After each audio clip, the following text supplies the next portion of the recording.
3 tahun terakhir, ekonomi kreatif telah menyumbang di PDB kita 14.800 triliun. Ekonomi kreatif telah menyumbang mencapai 1.200 triliun rupiah. Namun, beberapa dekade terakhir ini, satu dekade ini, dalam arti 10 tahun terakhir, ekonomi kreatif yang digadang-gadang akan menumbuhkan jauh lebih banyak, namun ada rasa pesimis di berbagai kalangan. Ekonomi kreatif dianggap abu-abu dalam posisi ekonomi di Indonesia. Untuk itu, mari kita selusuri lebih dalam di Dialog Ekonomi Pengembangan Ekonomi Kreatif di Kabupaten Rembang.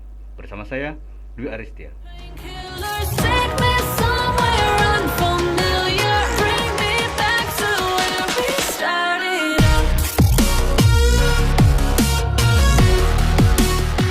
Pada hari ini, kita kedatangan tamu.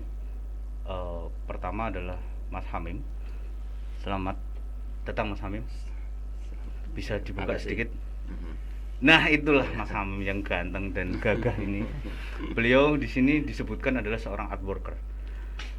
Kalau boleh tahu art worker itu apa, Mas? Saya kok jadi bingung, ini art worker itu apa sebetulnya sih? Oh, ini langsung saja, Pak. Langsung saja, art worker itu apa? Art worker itu kan istilah bahasa Inggris ya. Yeah.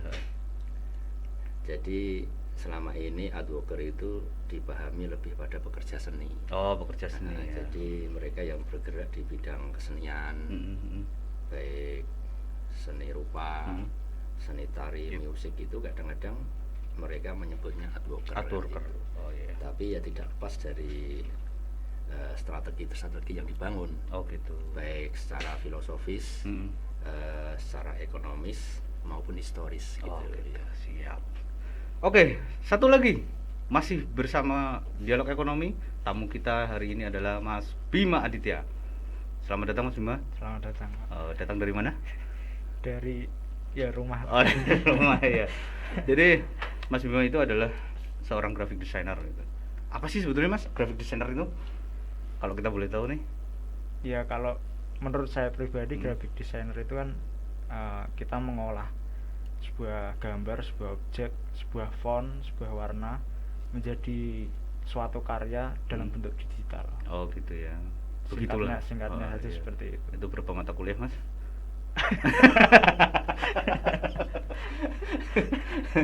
Jadi itu tadi ya pemirsa, bahwasanya teman-teman umat manusia yang ada di seluruh jagat raya dan alam semesta ini, graphic designer itu seperti itu tadi yang sudah dijelaskan. Jadi kita ya sudah lah, itulah pokoknya ya. Jadi nanti kalau mau tanya-tanya silahkan, ada linknya di sini. Jangan lupa hadiahnya. Itu tadi saya nggak googling, Pak. Oh, tadi nggak googling. Jadi jangan lupa ini nanti ada hadiahnya loh ya. Jangan lupa hadiahnya adalah 1 smartphone dan masih banyak souvenir-souvenir yang lain. Oke, kembali ke Mas Hamim nih, Mas Hamim. Kenapa Mas Hamim itu memilih menjadi seorang art worker? Ya. Apakah karena ya wis adanya gitu atau memang passionnya dari kecil memang seperti itu gitu? Ya, sebenarnya kalau dibilang pilihan juga enggak sih. Oh gitu ya. Iya, dari dulu saya itu sekolah ya mengalir saja. Oh gitu. Tapi keadaan yang menyebabkan saya mungkin menjadi saat seperti sekarang ini ya. Oh gitu. Jadi ketika sekolah saya sukanya ya orek-orek. Saya sering suka niru-niru gambar. Iya. Tembok apa? Ya, tembok ya macam-macam. Oh gitu ya. Yang pasti tidak wajahnya orang. Oh. Iya. Nah, kalau wajahnya orang itu di media yang lain. Nah, itu terus ketika saya di bangku sekolah jenjang berikutnya, saya pasti ditemukan hal-hal yang berhubungan dengan yang dikatakan art worker itu. Sampai akhirnya ya sudah, mungkin ini jalan hidup saya dan ini mungkin adalah sebuah anugerah, makanya saya akan menjaganya kan gitu. Dan gitu saya akan menekuninya gitu sampai hari ini. Oh gitu ya. Itulah alasannya kenapa Mas Hamim itu menjadi seorang art worker. Jadi sangat filosofis sekali dan sangat mendalam bagi teman-teman yang memang ingin punya capaian gitu untuk menjadi seorang art worker. Nah, itu tadi salah satunya. Bukan soal apa-apa, tapi memang banyak hal yang bisa menjadikan diri kita menjadi seorang art worker gitu ya Mas ya. Mas Bima, iki. Di kafe itu apa sih Mas? Di kafe itu kita itu banyak orang tahu bahwasanya kuliah di kafe. Di kafe itu apa sebetulnya gitu? Ya, DKV itu sendiri kan sebenarnya singkatan ya dari desain komunikasi visual. Nah, desain sendiri itu artinya kan kita membuat sebuah konsep untuk menghasilkan sesuatu. Oh gitu ya. Kemudian komunikasi itu kita memberikan sebuah informasi dan menerima sebuah informasi, dan visual itu tampilan dari sebuah karya itu tadi. Oh gitu ya. Secara jadi, digital. Secara dirangkai tadi desain komunikasi visual adalah apa Mas tadi? Ya kurang lebihnya kita membuat sebuah konsep untuk penyampaian sebuah informasi secara sebuah digital. Perencanaan yang dibangun dengan proses yang menjadi digital gitu ya. Intinya gitulah ya. Jadi kalau mau lebih serius lagi di kafe itu bisa kuliah. Nanti bisa tanya Mas Bima kuliahnya di mana. Cara cepatnya. Iya, saya lupa tadi. Mas Bima itu wajahnya seperti apa sih? Bisa dibuka sendiri Mas? Ini saya. Saya nggak mau buka.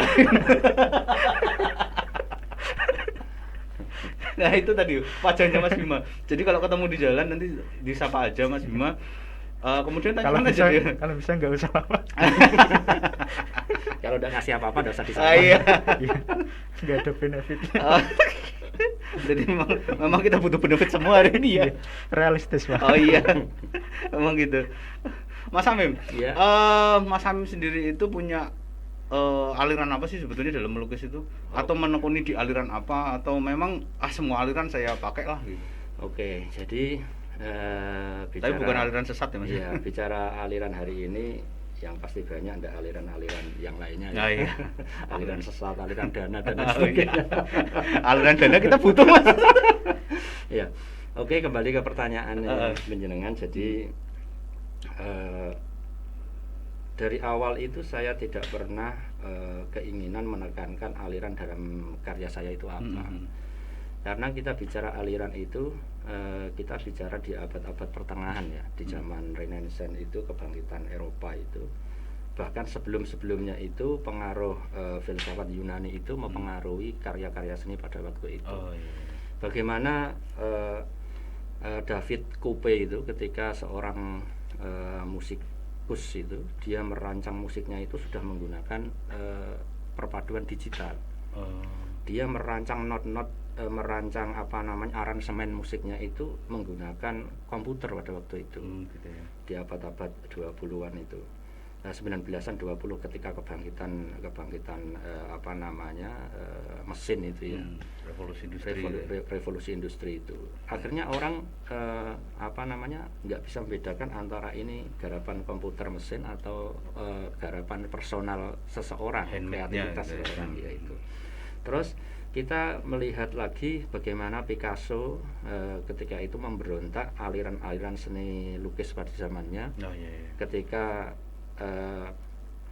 zaman kebangkitan Eropa itu kita tahu, enggak apa-apa ini. Enggak apa-apa panjang-panjang. Kita serius ini, Mas. Saya khawatir malah nanti kayak ceramah saya. Ya, Da Vinci pada waktu itu bagaimana mengkonstruksikan karyanya itu dengan ukuran-ukuran yang sangat kita sebut sangat proporsional ya, dengan menggunakan rumus-rumus matematika dan Fibonacci itu ya. Angka-angka golden number itu. Golden ratio itu dia gunakan dalam karya-karyanya. Makanya kalau diteliti perbandingan karya Da Vinci dan orang-orang sezamannya itu, kalau tidak memakai ukuran-ukuran itu tidak dikatakan karya yang baik. Nah, sementara kita beralih ke Picasso, merusak itu semua, tatanan-tatanan itu semua. Saya tidak mau menggunakan aturan-aturan baku yang telah ada, tapi saya akan menggunakan manusia dengan model-model kubus. Apakah tidak boleh? Dan ini adalah sebuah ekspresi kan gitu. Nah, terus sekarang kemudian kita beralih ke zaman sekarang ya. Di era disrupsi sekarang ini, kita bicara karya seni rupa, atau mungkin dalam satu sub karya seni lukis itu, ketika bicara aliran sudah ketinggalan zaman. Sudah teramat ketinggalan, karena itu sudah dikonstruksikan di abad-abad pertengahan dulu sampai mempengaruhi di revolusi industri itu. Sementara di hari-hari ini, akhir-akhir ini, seni itu sudah masuk ke ranah-ranah kontemporer. Jadi setelah pasca modern, postmodern, terus di situ ada era kontemporer yang memadukan kolaborasi antara seni lukis dengan seni musik, dengan seni teater, video dan lain sebagainya. Video visual, audio visual itu sudah dipadukan dan itu sudah dinamakan ini karya seni saya. Sudah tidak bicara ini aliran karya saya, tidak. Jadi di situ. Sementara kembali ke saya pribadi, saya tidak memilih satu aliran apapun. Karena apa?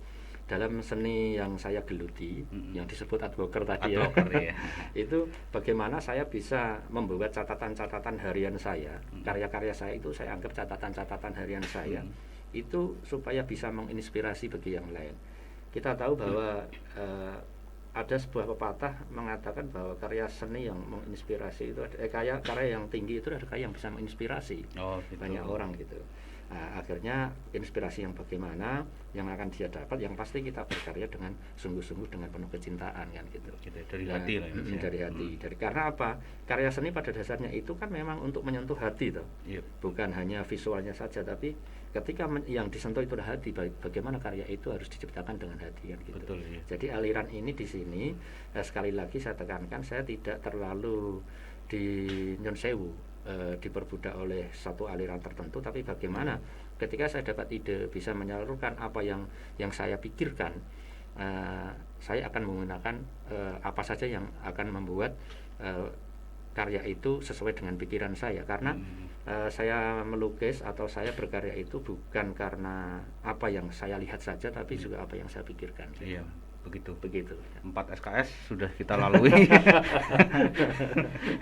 Jadi itu terlalu panjang ya? Enggak juga. Dan itu sangat bermanfaat bagi teman-teman yang memang mau berkecimpung atau mau masuk ke kancah dunia seni. Bahwasanya sebetulnya kita itu antara produktif dan malas itu tipis gitu. Iya, beda tipis gitu ya. Beda tipis. Produktif itu nyorek sekali seret ngono bisa jadi masterpiece gitu. Iya.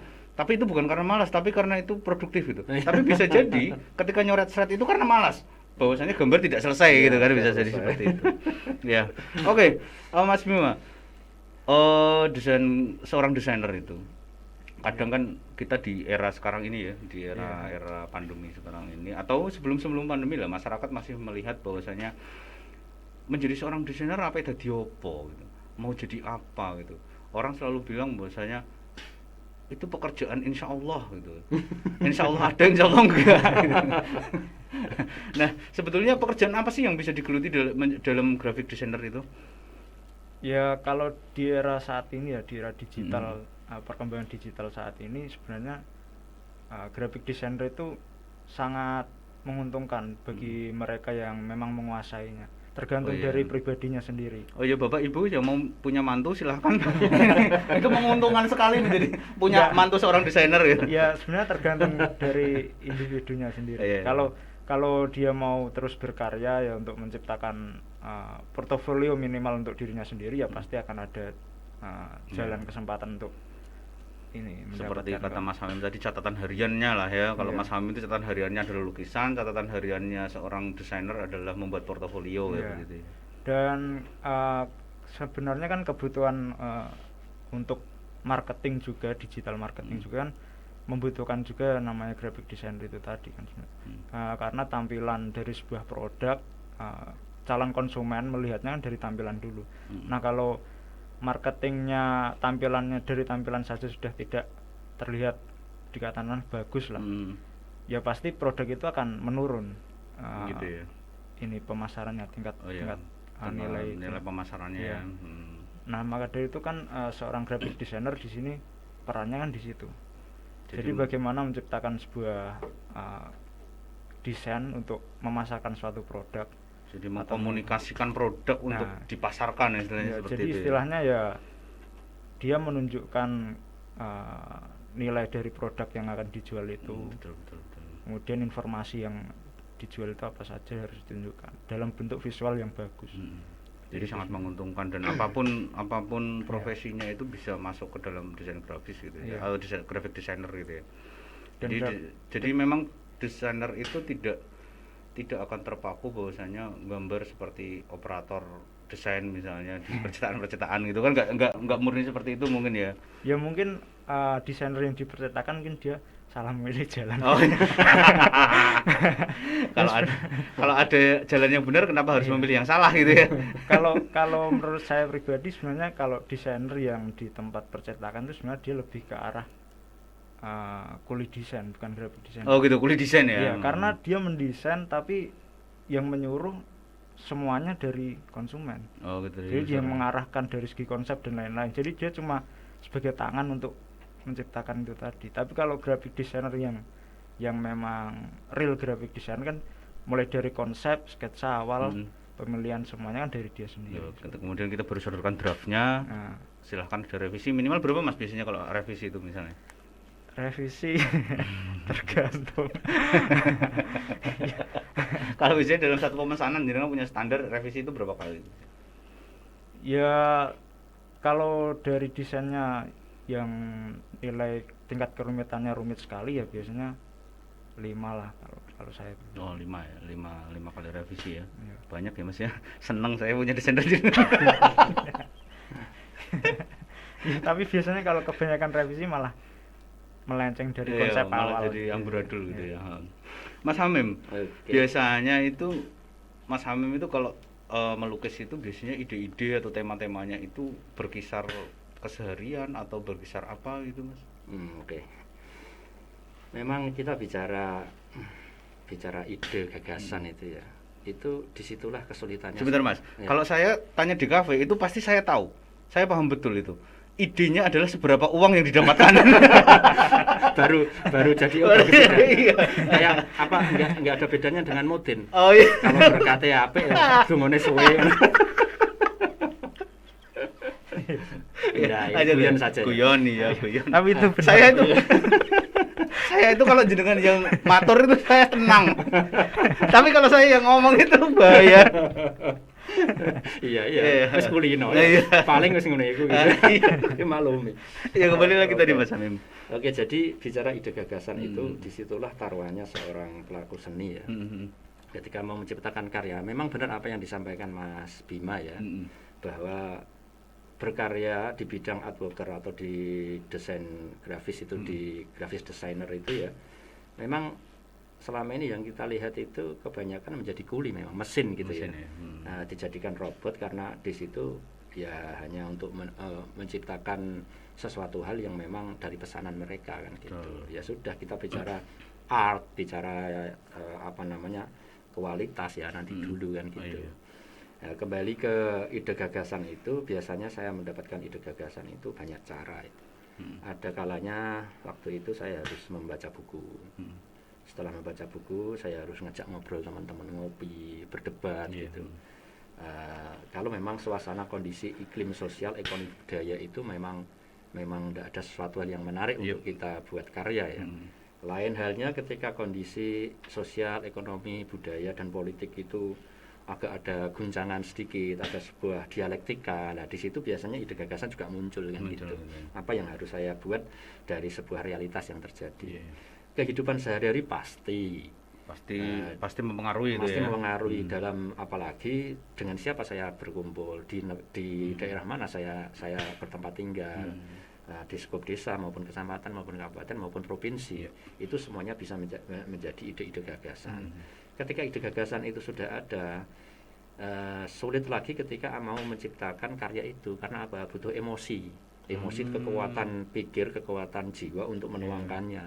Karena di seni rupa itu atau khususnya seni lukis itu tidak bisa kita gagasan tercipta gitu, enggak. Gagasan ada proses lagi. Proses yang harus saya tampilkan menggunakan simbol-simbol seperti apa dalam visual karena bicara visual ini bukan bicara bahasa verbal. Kalau bahasa verbal ya gue kurang ajar itu kan selesai. Tapi saya mau membahasakan visual itu kan tidak seperti itu. 404 font iya kan harus menggunakan apa namanya simbol-simbol yang bisa mewakili dari pikiran yang akan saya tuangkan kan gitu. Setelah itu kita memikirkan lagi komposisi ruang yang ada berapa, warna yang saya gunakan apa. Setelah itu saya menggunakan warna yang seperti apa. Setelah itu kalau sudah ketemu baru bisa. Kalau tidak seperti itu ya jadinya bicara ini adalah karya seni atau tidak nanti dulu gitu. Oh gitu ya. Jelas itu prosesnya nggak semudah yang kita bayangkan. Jadi ketika kita berbicara soal art itu prosesnya panjang.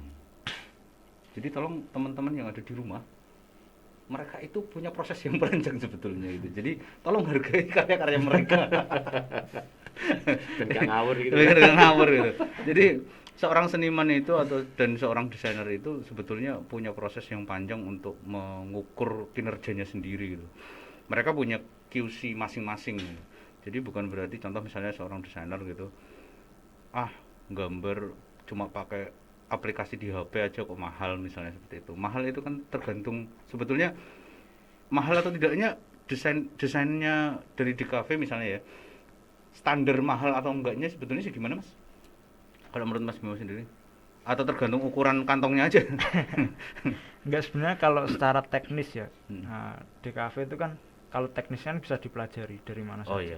Yang mahal yaitu tadi konsepnya, idenya itu tadi yang konsepnya, idenya yang mahal. Jadi itu semakin kita memberikan ide, memberikan konsep yang memang ada banyak arti, ada banyak makna, ada informasi yang disampaikan itu ya akan semakin mahal. Gitu ya, memang dari ide itu bisa jadi coretan kecil menjadi masterpiece dan mahal misalnya seperti logo salah satu sepatu itu kan cuma coret gitu ya, tapi kan maknanya kan memang filosofinya kan, panjang gitu ya. Dan memang untuk belajar teknis itu sebetulnya itu seperti apa, atau memang punya aplikasi-aplikasi tersendiri gitu untuk membuat desain gitu? Sebenarnya kalau aplikasi tergantung dari orangnya, tergantung dari bajakannya. Iya. Kalau saya pribadi biasanya ya menggunakan untuk membuat desain biasanya menggunakan produk dari Adobe ya. Kalau saya pribadi, tapi mahal itu Mas?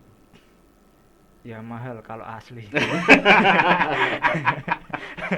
Tapi jarang menggunakan yang asli. Iya. Karena di Indonesia udah lumrah. Justru kalau pakai asli itu yang nggak lumrah. Iya, nggak umum ya. Kalau saya itu sih biasanya. Tapi kalau kebanyakan orang kan ya tergantung mereka, ada yang pakai Corel, ada yang pakai kenyamanannya masing-masing. Iya, tergantung dari mereka. Nah, kemudian kalau belajar teknis ya sebenarnya otodidak pun bisa sebenarnya. Bisa melihat video tutorial dari YouTube. Sekarang kan dipermudah dengan banyak platform ya untuk belajar. Iya, betul.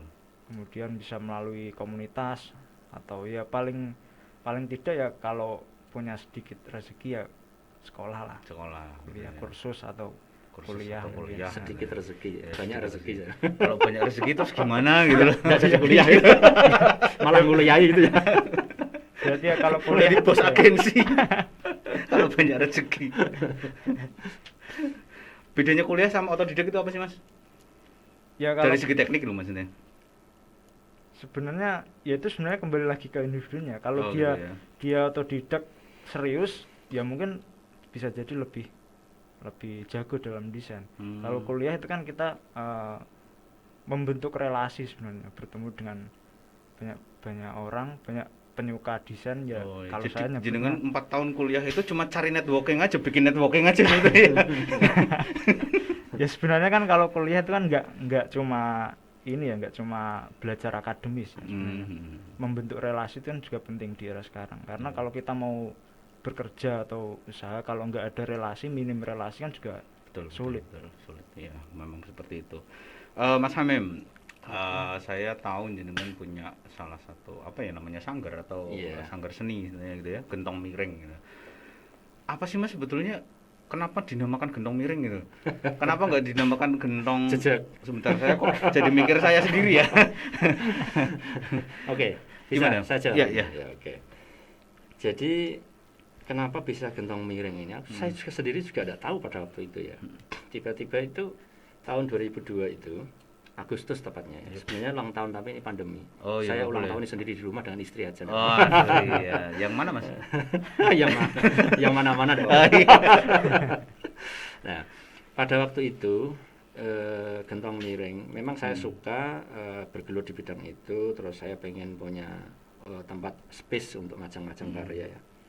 Pada waktu itu saya mau mengadakan lomba lalat kopi itu, rokok itu ya, lomba itu skupnya Kabupaten Rembang. Saya kan harus punya bendera apa gitu ya. Nah, tiba-tiba itu saya merenung di depan rumah itu, di halaman tengah itu ada gentong yang saya iringkan, terus ada aliran air yang saya buat dari yang sangat sederhana banget. Akhirnya nama itu muncul dari situ. Gitu. Nah, muncul dari situ akhirnya oh iya, filosofi gentong miring itu memang menarik ketika direpresentasikan sebagai manusia ya, bahwa gentong dari tanah liat, interpretasi atau representasi dari manusia dan mengalirkan air itu bisa dikatakan hikmah ya, atau sesuatu hal yang bermanfaat, kenapa tidak kan gitu. Gitu. Jadi akhirnya antara isi dan tempat itu menjadi satu kesatuan ya, itulah manusia di situ sebenarnya. Untuk mendapatkan sesuatu hal yang berharga dalam hidup itu. Ya mulai dari situ gentong miring berdiri. Iya, berarti memang dari filosofi itu, dari gentong yang di depan rumah itu kemudian menjadi sebuah nama dan terfilosofikan seperti itu. Seperti itu. Dan kemudian saya boleh lanjut sedikit. Boleh. Kemudian seiring perkembangan waktu ternyata gentong miring saya gunakan terus. Tidak tahu tiba-tiba ada teman-teman yang datang, teman-teman seni maupun yang lain. Terus di gentong miring saya perbarui secara berkala, space semakin bertambah, kegiatan semakin bertambah. Suatu ketika saya berpikiran akan menjadikan rumah budaya di situ. Jadi pertemuan di antara teman-teman pelaku seni baik dari berbagai macam genre, silakan untuk bertukar pengalaman, kita berdiskusi, semacam kreatif hub kayak gitu, karena itu sangat penting. Betul. Kesenian tanpa itu pun akan gersang kan gitu. Itu awalnya seperti itu. Kita hijaukan dunia seni di Kabupaten Rembang ini. Mas Bima sendiri, bagi para bapak dan ibu yang ada di rumah, saya serius karena pertanyaan saya ini menyangkut jenengan semua. Untuk yang ingin mempunyai mantu, ini pertanyaannya sangat tendensius ya. Prospek di kafe ke depan dan hari ini. Ini. Jadi ini Sultan ini. Kita lagi wawancara sama Sultan ini. Amin. Tapi besok mati. Gimana Mas Bima? Ya, kalau prospek ya sebenarnya sama seperti yang sudah saya sampaikan tadi. Prospeknya ya di era digital ini kan semuanya membutuhkan visualisasi yang bagus kan. Nah, kalau kita secara manual pun, kalau di era digital semua pemasaran melalui digital kan harus dari manual itu kan harus didigitalkan. Nah, itu peran desain grafis di situ, peran graphic designer kan di situ. Berarti memang prospeknya masih sangat luar biasa. Iya, sebenarnya. Luar biasa insyaallah-nya. Enggak, sebenarnya kan dari desain grafis atau ilmu DKV itu sendiri ada banyak macamnya ya. Iya, betul. Mulai dari UI UX pun itu termasuk dalam apa itu Mas UI UX itu? UI UX itu kita membuat desain sebuah tampilan untuk sistem informasi, website, aplikasi dan lain-lain. Nah, kalau UI itu kan user interface, jadi tampilannya. Kalau UX itu kita merancang bagaimana membuat sebuah aplikasi itu mudah untuk digunakan, user mudah untuk menggunakan. Lebih mudah ya.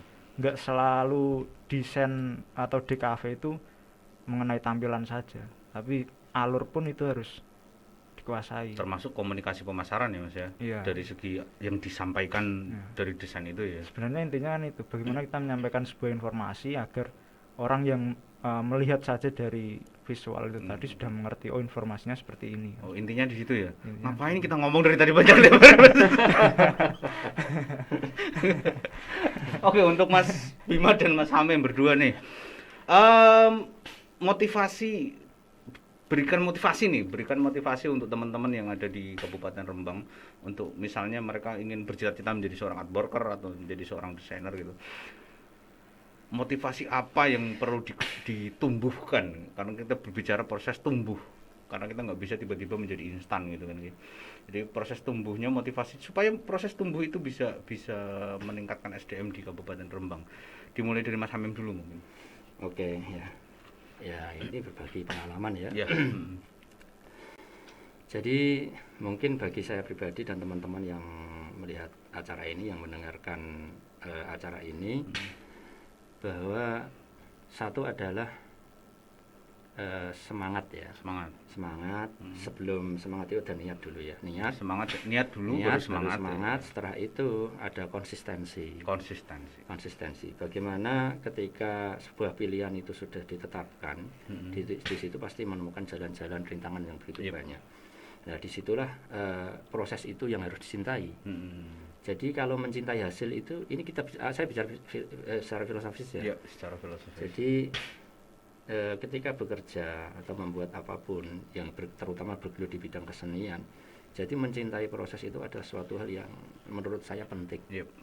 Gitu ya. Daripada hasil ya. Karena seperti orang minum vitamin gitu ya ibaratnya. Saya analogikan seperti orang minum vitamin atau minum obat secara teratur. Ya wis, obat itu 3 kali sehari sebelum makan diminum saja. Nggak usah kakean protes gitu maksudnya. Kalau berlebih vitamin juga gitu sama. Kalau apa tadi? Kalau berlebih maksudnya. Kalau berlebih ya nanti error.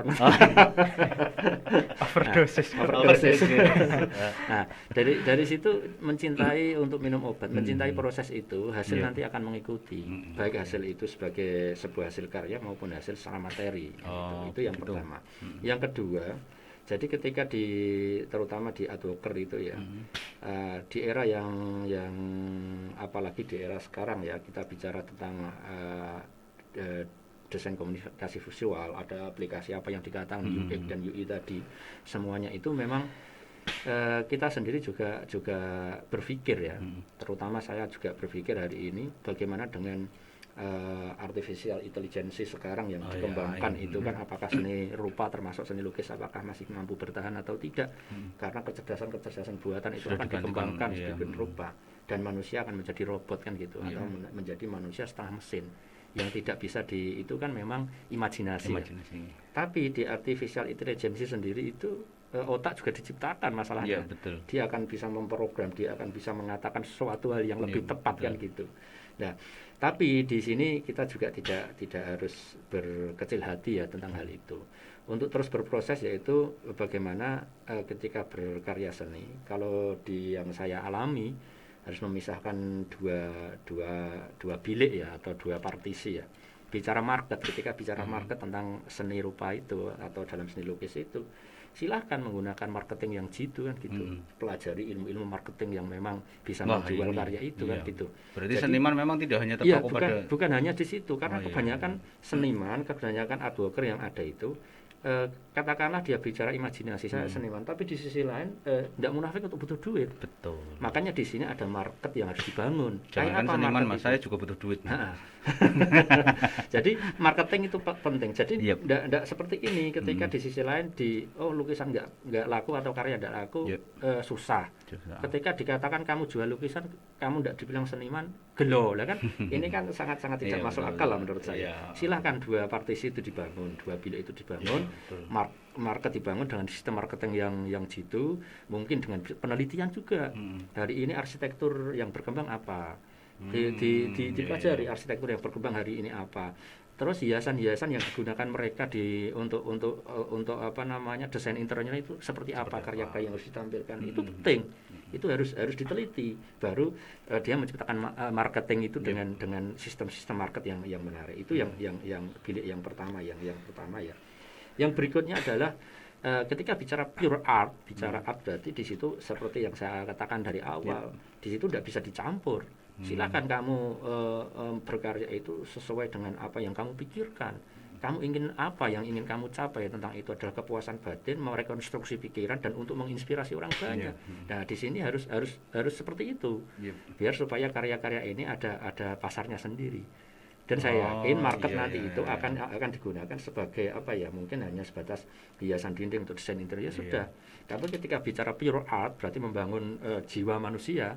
Di sini adalah membangun visualnya, di sini jiwanya kan sudah Berarti itu selesai, sudah cukup toh. menjadi khasnya istilahnya gitu kan ya. gitu. Jadi dua sisi itu dibangun semuanya. Jadi di sini tidak ada kemunafikan yang akan menyeruak gitu. Jadi akhirnya kebingungan akan tercipta. Itu kalau menurut saya seperti itu. Gitu ya. Ini jenengan art worker atau filsuf, Mas? Tapi janjinya art worker tuh dasarnya harus filsafat. Filsafat ya. Oke. Kalau nggak gitu nanti ya. Ya. Memang harus seperti itu. Ya. Mas Bima sendiri. Iya, kok sudah disebutkan ya. Ya sebenarnya hampir sama lah.